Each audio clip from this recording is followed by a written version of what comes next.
Welcome to episode 3 of Future Media, a podcast that shares the lessons I have learned over 30 years at the top of the media and tech industries, with a few real-life stories and radical new ideas thrown in to spice things up. My name is Ricky Sutton, and I'd appreciate it if you would subscribe to my Substack channel. I hope you enjoy this latest pod. Roland Orzabal was the tousle-haired strummer with the 80s new wave band Tears for Fears, and he cost me my first job. I was a teenage reporter, crunching gravel for stories, when I reported one day that he couldn't sell the sprawling Georgian mansion he owned in Bath. His real estate agent flew into a rage, insisting that he could sell the house. He had just chosen not to. Given the choice between a big advertiser and his greenhorn reporter, my editor naturally threw me under the bus. In the months I spent pulling pints in pubs afterwards, I stewed on the difference between couldn't and didn't. One was an assumption and the other a fact.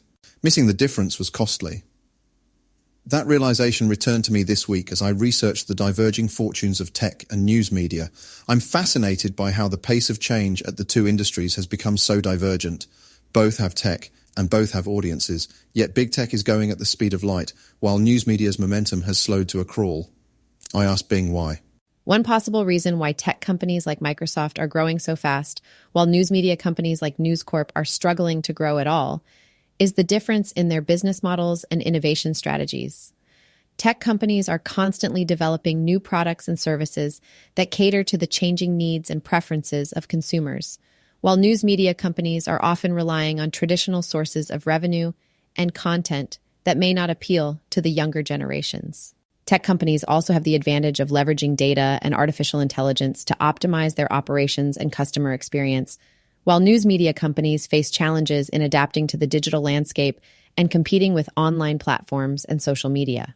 Therefore, tech companies have more opportunities to expand their market share and customer base, while news media companies have to deal with declining revenues and audiences. It's hard to disagree with that analysis, but why is it that way? News media used to be a great innovator. So what changed? News media used to create new products and services constantly. What went wrong? News media companies have access to data and artificial intelligence just like the tech companies. So why are they so far behind?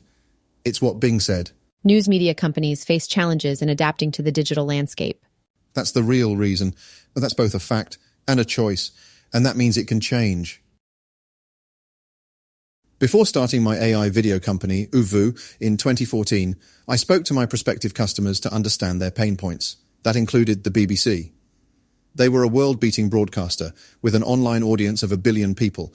But the broadcast division saw online as the enemy, and online saw broadcast as dinosaurs.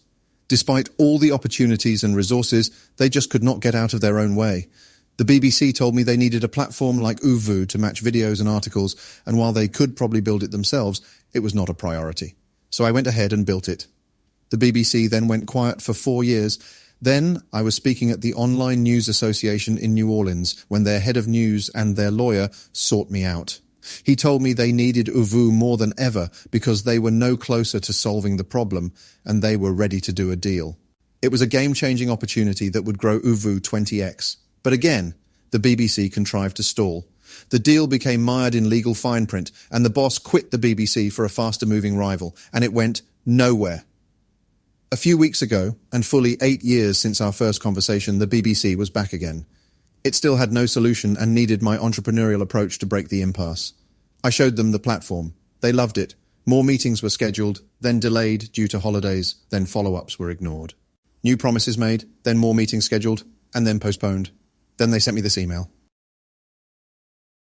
We've been speaking to our colleagues and they are maxed out at the moment, preparing for a relaunch in October, and are really focusing on a build rather than buy strategy.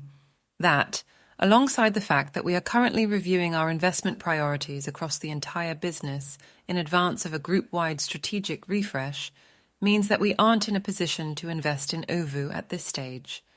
Depending on where you are, it may be worth checking back in with us at the end of the year, but I wouldn't want to waste your time or hinder your other options if you were looking for a transaction now. Wishing you the best of luck. That, right there, is why tech companies are growing and news media companies are struggling to grow at all, as Bing said. Tech companies are constantly developing new products and services to cater to the changing needs and preferences of consumers. News media companies face challenges in adapting to the digital landscape. That's the reason. But it's also a choice. It's not an inevitability. But failure cannot end if change is not allowed to start. So consider this. When I was employed as a media executive, I was paid millions and trusted to solve problems. My entrepreneurial mindset was why I was chosen over other candidates. Eventually, the bureaucracy became so suffocating that I was compelled to leave. It wasn't to become rich, it was to gain the freedom to build the solutions that were needed. My assumption was that if they paid me millions to have limited success, they would also pay for better products that they absolutely needed and were not making. So I created a startup, raised capital, hired a team to de-risk their success. Meanwhile, I risked my career and my family's financial security. But I showed by example that I was their most loyal employee by not being their employee. And like the BBC above, they said, "No thanks, we'll build it ourselves." It's mind-blowing that after decades of being beaten by big tech's can-do attitude, they believe that no-go or go slow is better than doing anything. So, let me draw you a mental image. Imagine you are gazing at the skyline, and that entire skyline is blocked out by giant blimps. These blimps are the dominant companies: Apple, Microsoft, Google, and Amazon. They fill the sky so utterly that the entire world is in their shade. And no rival blimp can even get off the ground. The BBC is one of these grounded blimps. So is News Corp and NBC Universal and the rest. They cannot get into the sky or grow, no matter how hard they try. That's because size and being a blimp is the wrong strategy now. What you need now is a pin, and startups are the sharpest pins.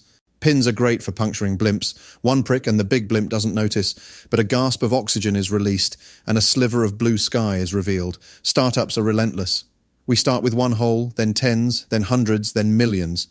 By the time the blimp realizes that it's holed, it's too late. Startups are the weapon the news media needs to enable, so they can reveal new sky and breathe new oxygen. But this better future cannot begin without change. And that's a choice.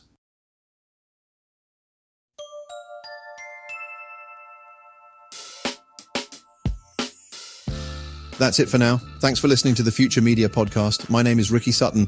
If you liked what you heard, please subscribe and get your friends to as well. I hope to see you and them next time. Bye for now.